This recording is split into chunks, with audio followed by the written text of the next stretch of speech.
Olá pessoal, bem-vindas e bem-vindos ao podcast do Manchetômetro. Eu sou André Madruga, jornalista e serei mediador desta semana. Antes da gente começar, convido todos e todas a participarem da nossa campanha de financiamento coletivo no site da Benfeitoria. Para contribuir com qualquer valor, basta acessar o link benfeitoria.com/manchetômetro. Toda ajuda conta muito. Neste episódio, falaremos sobre a cobertura jornalística dos 100 primeiros dias do governo Lula. Para isso, convidamos João Ferri Júnior, professor titular do IESP-UERJ e coordenador do Manchetômetro. Bem-vindo, João. Oi, Madruga. Obrigado. Obrigado pelo convite aqui. Tudo bem, Dudu? E Eduardo Barbabella. Eduardo Barbabella, doutor em Ciência Política pelo IESP-UERJ e também coordenador do Manchetômetro. Bem-vindo, Dudu. Obrigado, André. Obrigado, João. Tudo certo. Vamos comentar sobre esse tema que está no dia. Vamos lá. Chegamos ao momento em que completam-se 100 dias do governo Lula. Nos últimos governos, o Manchetômetro tem acompanhado bastante esses 100 dias iniciais de diversos presidentes, Dilma, Temer, Bolsonaro e agora Lula 3. E se a gente avaliar a história desses três governos analisados, a gente teve coberturas distintas. No governo Dilma, não teve nenhum resquício de lua de mel. Ela foi duramente criticada durante todo o período. Já no governo Temer, ele gozou de boa vontade dos veículos e teve uma lua de mel. Lua de mel é o termo que a gente usa na academia e também na imprensa, né? Para o início do governo, relação do início do governo com a imprensa.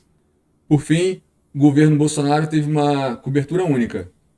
Ele era atacado, ele e o governo, mas de alguma forma ainda gozava de uma proteção inicial, principalmente nas figuras do Moro e do Paulo Guedes.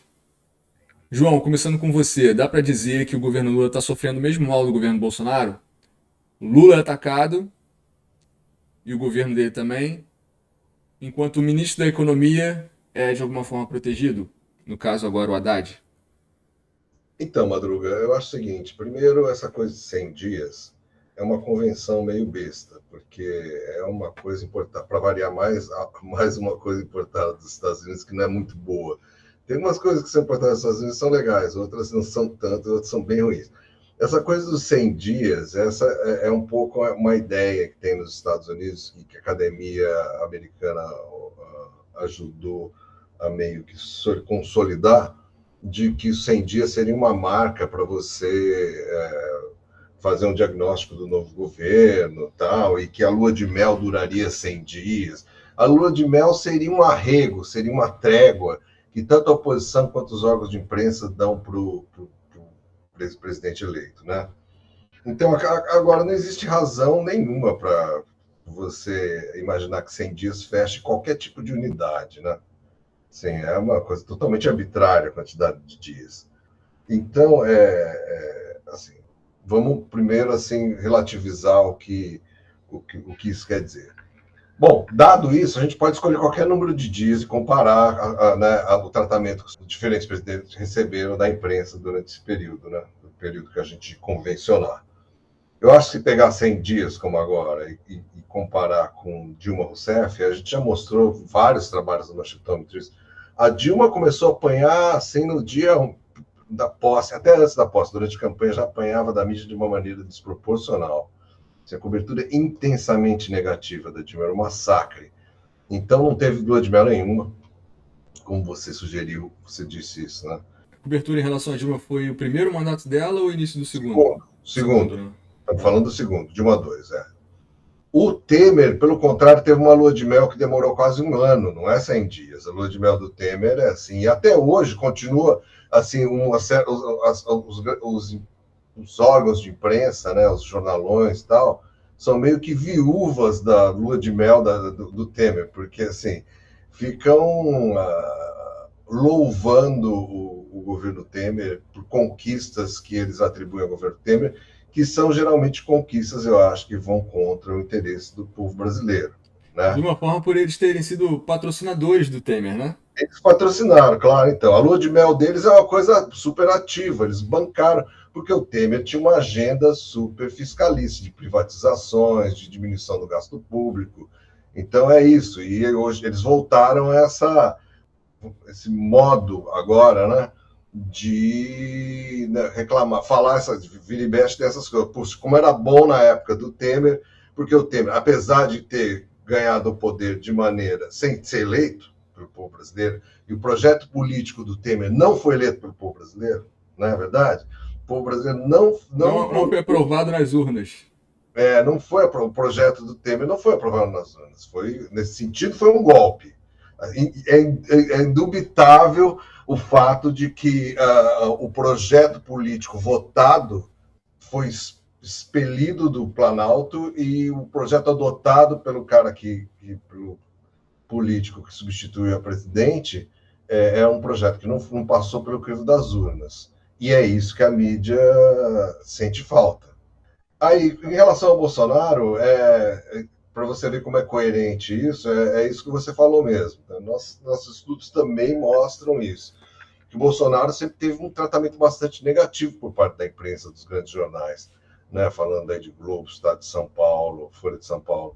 Só que as políticas do governo Bolsonaro e alguns integrantes do governo Bolsonaro, como Paulo Guedes e Sérgio Moro, por um bom tempo, eram tratados de maneira muito diferente, muito positiva. Inclusive a agenda do Paulo Guedes, que era uma agenda recheada de promessas de privatização e de redução do gasto público. E conseguiram aprovar no governo Bolsonaro a reforma da Previdência, que não teve tempo de ser aprovada ainda no governo Temer.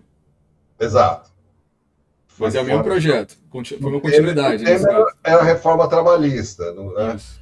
E se a gente fizer um estudo, assim, eu não tive tempo de fazer, nós não tivemos tempo de fazer isso, se a gente fizer um estudo da cobertura da reforma da Previdência, da reforma trabalhista, assim, é impressionante o viés que esses grandes meios dedicaram a essa cobertura, ou seja, só mostrando um lado. Eu lembro, assim, só de maneira anedótica, por exemplo, quando estavam discutindo a reforma da Previdência, por exemplo, a Globo News nunca chamava representante de sindicato, representante de trabalhador para falar sobre Previdência, sendo que os trabalhadores são os maiores interessados nisso, entendeu? Mas não. Então, eu acho o seguinte, o que explica a cobertura do Bolsonaro, essa dualidade, é que, de fato, a mídia não comprava a figura do Bolsonaro, né, por seus elementos, vamos dizer, incivilizados, radicais, assim, e a agenda de valores conservadora, que a grande imprensa brasileira não coaduna com essa agenda de valores conservadora, né, em grande parte. Mas eles fechavam com a agenda econômica, né, ultraliberalizante. No caso do Lula, é meio contrário, né? É o contrário, vamos dizer, é o espelho do Bolsonaro nesse sentido. Por quê? Porque o Lula apanha muito devido à agenda econômica que ele quer fazer diferente, né? Quer mudar a questão. Então, é privatização, é flexibilização do teto de gastos. As razões pelas quais o Lula apanha são em grande... O Lula apanha por várias razões, porque a mídia assim nutre uma disposição muito negativa em relação ao Lula. Mas eu acho que o independência do Banco Central. Independência do Banco Central. Se a gente for levar em consideração os principais elementos, eles dizem respeito à questão econômica. Então, eu acho que aí, nesse sentido, é um certo inverso do Bolsonaro. Ainda que seja assim, o resultado módulo, ou seja, sem considerar o que é negativo e positivo, o resultado bruto, seja tratar o presidente de uma maneira mais negativa e o governo de uma maneira ambígua, às vezes umas coisas boas, outras ruins, os sinais são trocados, né? O sinal em relação à agenda econômica e de valores é trocado. Porque a mídia apoia essa questão do Lula de valores, de trazer meio ambiente, de ser tolerante com promoção de igualdade entre as mulheres, tal, né? Essa coisa da inclusão. Toda essa agenda do Lula e do PT, a mídia é favorável, em grande medida. A coisa pega na economia. Agora, eu acho que a coisa pega em outros âmbitos também. E você está aqui um âmbito muito importante, que tem também uma conexão com a economia, que é o seguinte: a falta quase completa na grande imprensa brasileira dos dias de hoje de noticiário, de agendamento do tema da política internacional. Por quê? Porque eu acho assim, está quebrando o mundo, assim, o mundo exterior, assim, o cenário internacional político está sob altíssimo estresse, estão ocorrendo coisas muito importantes, que não são noticiadas aqui pela nossa imprensa, ou são noticiadas de maneira muito, muito, muito, muito insuficiente. Só para dar um exemplo, essa coisa das revoltas populares da França contra a reforma da Previdência quase não aparece. E está quebrando pau na França, né? E a gente não fica sabendo. Eu imagino que seja para não dar exemplo aqui no Brasil, né? Ou seja, de novo, já fiz até um artigo sobre o assunto. A disposição dos meios de comunicação brasileiros para cobrir protestos, né, geralmente é muito negativa. Veja agora, por exemplo, essas invasões de terra do MST. Eles cobrem como se fosse assim, uma questão de bandidagem. Movimento social na rua é questão de bandido. Então, eles têm essa disposição muito negativa. Imagina, dá um exemplo da França, a coisa vai, de alguma maneira, inspirar o Brasil. Eu acho que imagina desse jeito. Eu sei que não noticiam quase isso. João, quando eu leio essa coisa sobre a França, eu me pergunto, não sei se você tem a ideia de como acontece lá. Será que os jornais franceses dão um espaço equivalente em relação à reforma da Previdência para sindicatos, coisas que a imprensa brasileira não fez? Porque lá a gente se pergunta, por que lá tem muito mais manifestação e aqui não tem? Será que passa pelos meios de comunicação de lá? Olha, Madruga, eu não sou especialista em França, e eu não sei o que ocorreu com a mídia francesa nos últimos anos, mas tradicionalmente os grandes meios de comunicação, pelo menos os grandes jornais franceses, eles têm uma coisa meio similar àquilo que o Halin descreveu como paralelismo político.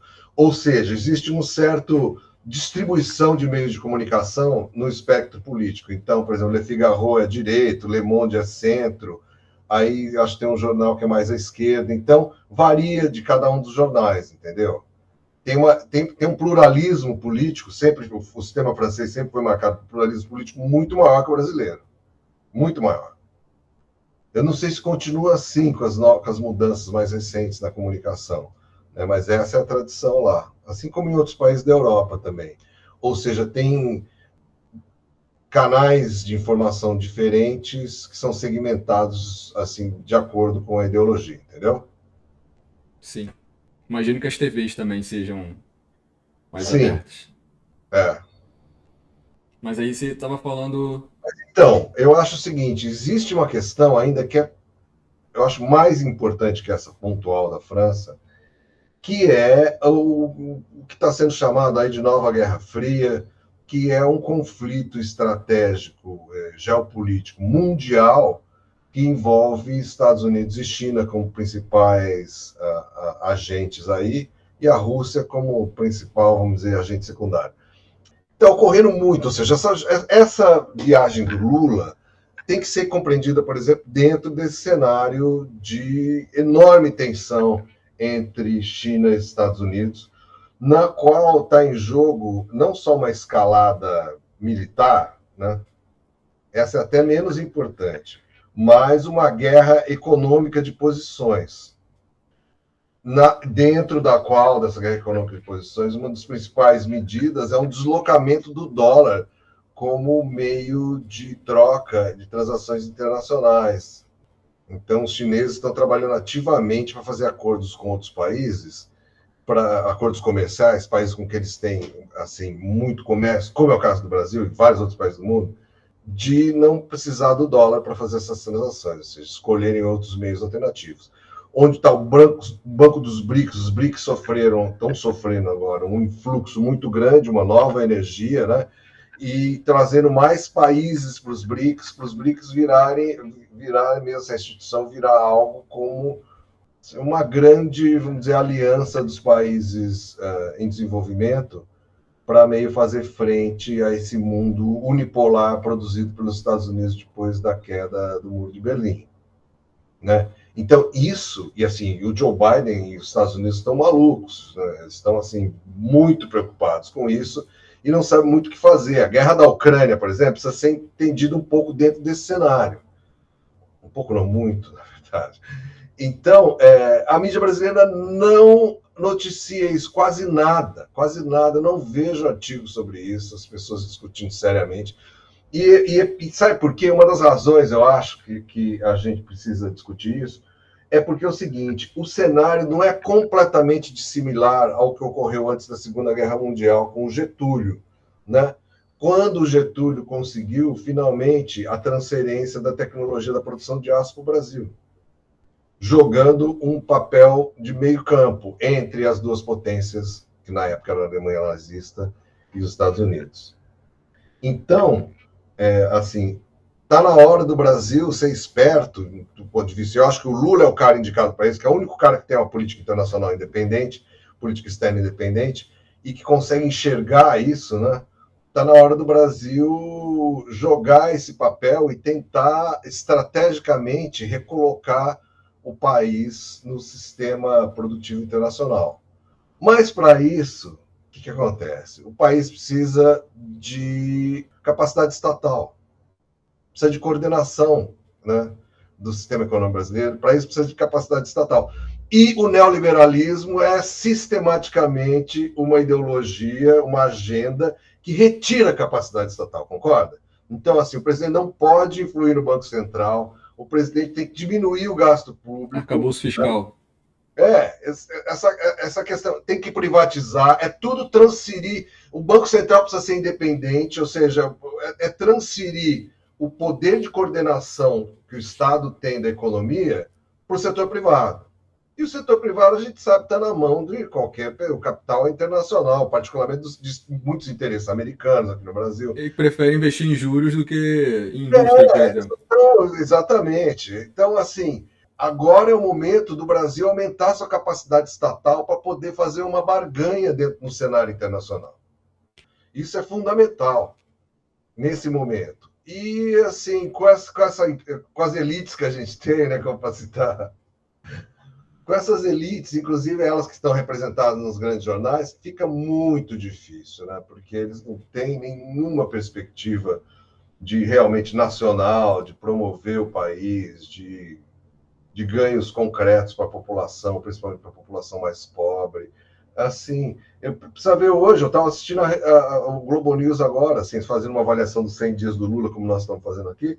Assim, o foco deles todo é no grande argumento de que toda vez que o governo contraria o mercado, é o povo brasileiro que está perdendo. Aí não dá, né? Se você trabalha com essa premissa, é aquela velha história, não, contraria o mercado, não vai ter investimento, porque você vai mexer nas expectativas dos investidores que não vão investir, não tem investimento, não tem crescimento, não tem crescimento, não tem investimento, não tem emprego. Assim, é absurdo, é um negócio assim tão... Essa crença no mercado, essa ideia de que o mercado, na verdade, é capaz de olhar para o bem comum melhor do que as pessoas que são eleitas para fazer isso pelo próprio povo, é impressionante. E eles continuam com esse mantra, então é uma religião isso. Pensando nisso, Dudu, vamos falar da cobertura específica do Lula.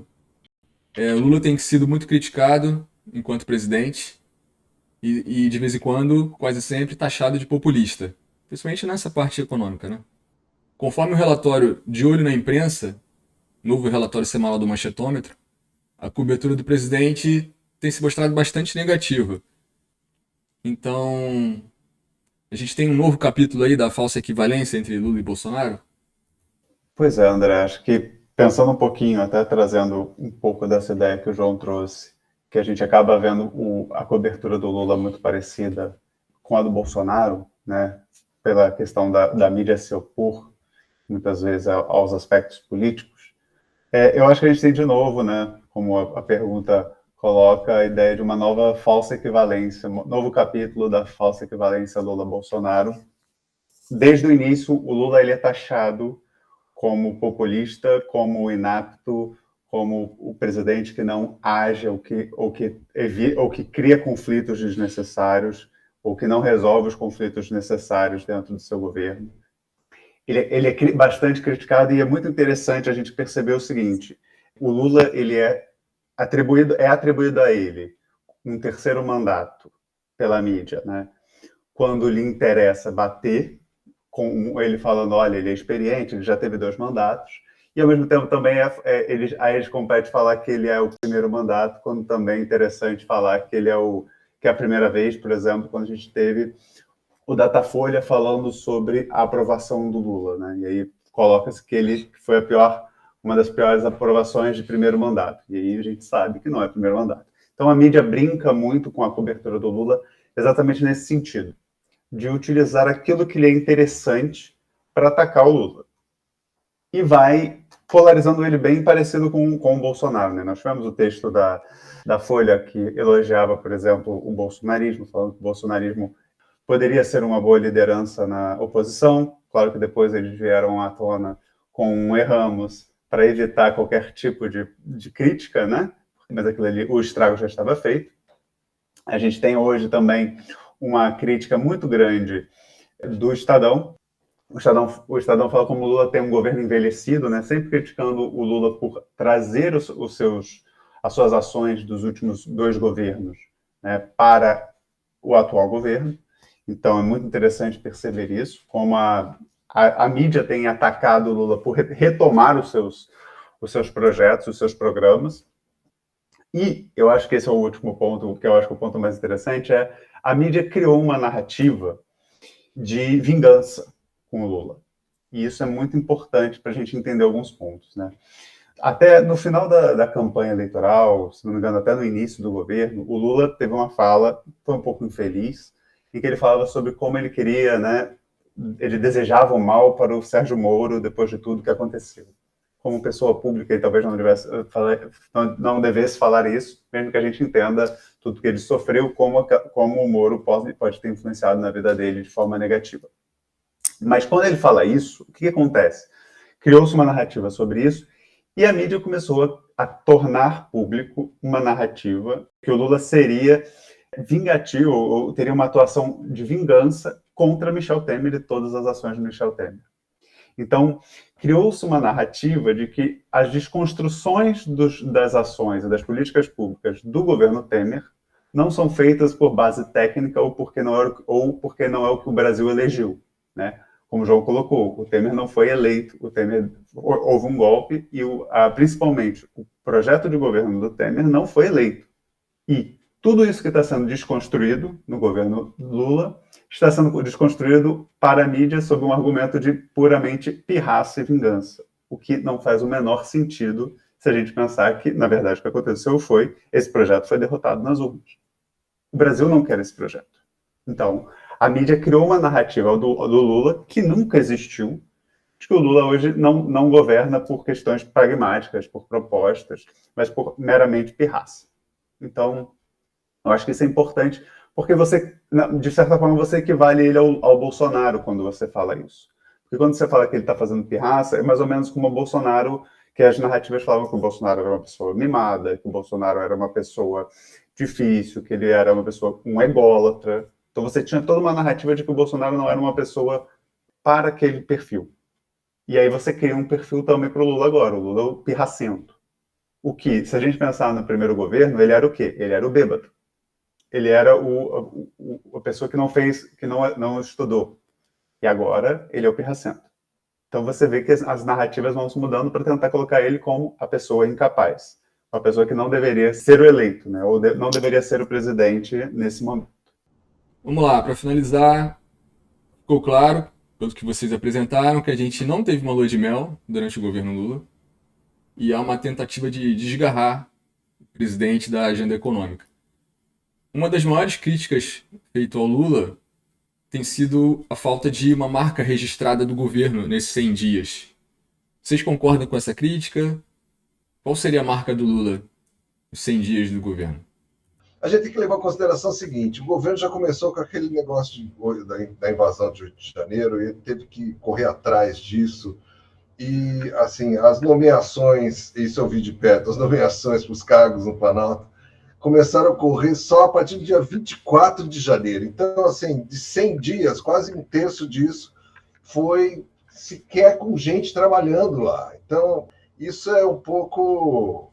Eu acho que existe uma certa expectativa de um lado, assim, bem intencionada e de outra nada bem intencionada, que faz com que as pessoas fiquem cobrando, dependendo de quem, né, cobrando do governo resultados, 100 dias, 3 meses, um semestre, tal, não sei o quê. Mas, assim, A destruição promovida pelo Bolsonaro é enorme, né? A quantidade de coisas que o governo teve que fazer só para começar a governar, né? Inclusive destruição física. Eu visitei o Palácio do Planalto, não tem lugar para fazer pipi no Palácio do Planalto. Você anda lá, tá tudo quebrado, os banheiros quebrados, tal. Consertaram muita coisa ainda, mas aí tem muita coisa que não está funcionando direito. Mas a destruição institucional é enorme também. Então, toda essa reconstrução demora muito tempo, demora para ocorrer, ainda mais porque depende de processos, né, públicos, tem que ter transparência e tudo mais, tal. E o Brasil, assim, o estado que o Bolsonaro deixou as coisas, né, faz com que o estado fique sob maior pressão ainda para desempenhar algo. Eu acho que o governo Lula fez um monte com o tempo e as condições que... É claro que houve erros, por exemplo, como a maneira que o Lula tratou o caso do Sérgio Moro, deixar os caras gravarem e falar aquilo, foi uma coisa assim, ele não ganhou nada com aquilo. Mas, assim, claro, alguém que sofreu aquilo nas mãos do Moro é normal, esse é um negócio que todo mundo erra também, né? Então tem... Eu acho que olhando o governo para o lado das coisas boas que fez, assim, o Haddad é um cara que faz muito, né? A característica do Haddad, seja como prefeito de São Paulo, seja como ministro da Educação, então, é realmente um cara que tem uma agenda de programas, de ideias, tal, muito grande, muito dinâmico. Então, já tem essa coisa do arcabouço fiscal, depois vai ter o programa Desenrola lá, que vai fazer um super impacto, não saiu ainda, vocês vão ver. Então, acho que tem muita coisa para sair, tem volta do Minha Casa Minha Vida, né? Assim, a reestruturação do Bolsa Família. Mais médicos. Mais médicos. O governo tá indo super bem, né? Eu acho que isso... E é triste ver como... O que acontece? Por que a gente fica falando de mídia, né? As pessoas, às vezes, quando vem, né, nós do Machetão ficar malhando as coisas, a gente fala, esses caras chatos, né? Ficar com essa mídia, a gente sabe... As pessoas mais de esquerda falam, não, a gente sabe que a mídia é desse jeito mesmo, não sei o quê. Mas isso, a gente fica falando de mídia porque é exatamente essa questão, assim, como o eleitor, porque o eleitor entra em campo, né? Não só o eleitor, porque acontecem coisas fora das eleições, mas as eleições são fundamentais, né? Não quero ser chumpeteriano demais aqui, mas fundamentais para a existência e reprodução do regime democrático. E para a legitimidade também. Então, assim, o eleitor só fica sabendo sobre o governo por meios indiretos, né? E a grande imprensa ainda é uma enorme fonte de informação dos eleitores. A gente sabe que, mesmo pelas redes sociais, muito do conteúdo que chega a eles é produzido pela grande imprensa. Então, é importante, sim, comunicar as coisas que estão sendo feitas de uma maneira correta, por eleitor, ter uma avaliação mais balizada, né, do que o governo está fazendo e tudo mais. Então, é realmente péssimo para o Brasil, para a democracia brasileira, que nós tenhamos uma grande imprensa tão ruim, que sofra tanto com falta de pluralismo, continua sofrendo. Agora, mesmo a Globo sendo agora um pouco mais tolerante, a Folha de São Paulo, certo limite, num certo sentido, ser mais tolerante, né, em relação ao Lula e ao PT, continua ainda extremamente negativo, extremamente manipulador, extremamente maliciosa na maneira como noticia as coisas, esses meios de comunicação, sem ter qualquer contraponto oferecido ao eleitorado. Então, não existe meios de comunicação que fazem diferente. Você vai ver o quê? A Jovem Pan?